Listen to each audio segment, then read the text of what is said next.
నమస్తే, welcome to మా Telangana TV. ఇక డీటెయిల్స్ చూస్తే పారిశ్రామిక భూములను ప్రైవేట్ వ్యక్తులకు కట్టబెట్టే కుట్రకు వ్యతిరేకంగా మేడ్చల్ చెక్ పోస్ట్ లోని పారిశ్రామిక వాడలో బీఆర్ఎస్ పార్టీ నాయకులు ధర్నా నిర్వహించారు. కాంగ్రెస్ ప్రభుత్వానికి వ్యతిరేకంగా నినాదాలు చేస్తూ మేడ్చల్ చెక్ పోస్ట్ లోని జాతీయ రహదారి నుండి ఇండస్ట్రియల్ వరకు ర్యాలీ నిర్వహించారు.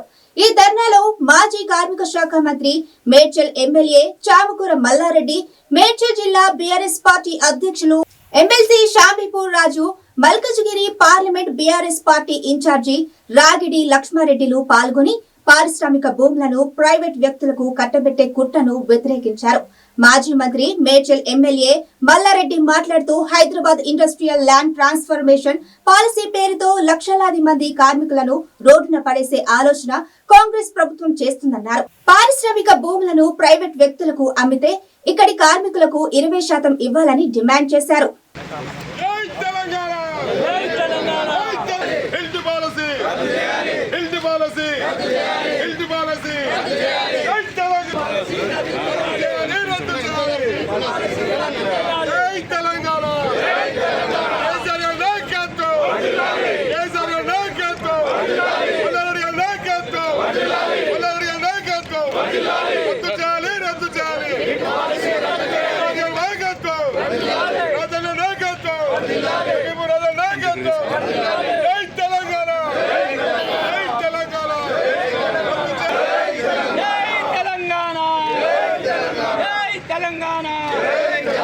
మల్లారెడ్డి గారి నాయకత్వం రద్దు చేయాలి, రద్దు చేయాలి, రద్దు చేయాలి. CM CM CM CM CM ఇంటి పాలసీ సీఎం వండి వైఖరి, ఇంటి పాలసీ సీఎం వండి వైఖరి, ఇంటి పాలసీ సీఎం వండి వైఖరి. సీఎం ఇంటి పాలసీ, ఇంటి పాలసీ రద్దు చేయాలి, రద్దు చేయాలి, రద్దు చేయాలి, రద్దు చేయాలి. ఇంటి పాలసీ రద్దు చేయాలి, రద్దు చేయాలి. ఇంటి పాలసీ మొండి వైఖరి నశించాలి. సంధి కూడా కాంగ్రెస్ ప్రభుత్వం వచ్చేసింది. ఎక్కడ కూడా పరిపాలన లేదు, అభివృద్ధి లేదు. మొత్తం తెలంగాణ రాష్ట్రాన్ని దివాలు తీసే పరిస్థితిలో వాళ్ళు పరిపాలిస్తున్నారు. వాళ్ళకి ఎవరికి కూడా అవగాహన కూడా లేదు.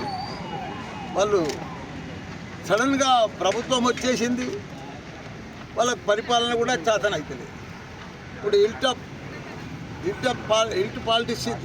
పాలసీ తీసుకొచ్చారు, ఇండస్ట్రియల్ భూములన్నీ అమ్మే పాలసీ తీసుకొచ్చారు. ఇండస్ట్రీ అంటే రింగ్ రోడ్ లోపల ఉన్నాయి, మొదటి సంది ఉన్నాయి, అప్పుడు బయట ఉండే అవుట్స్కట్లు ఉండే, అప్పుడు ఇండస్ట్రీ పెట్టి తప్పు లేదు.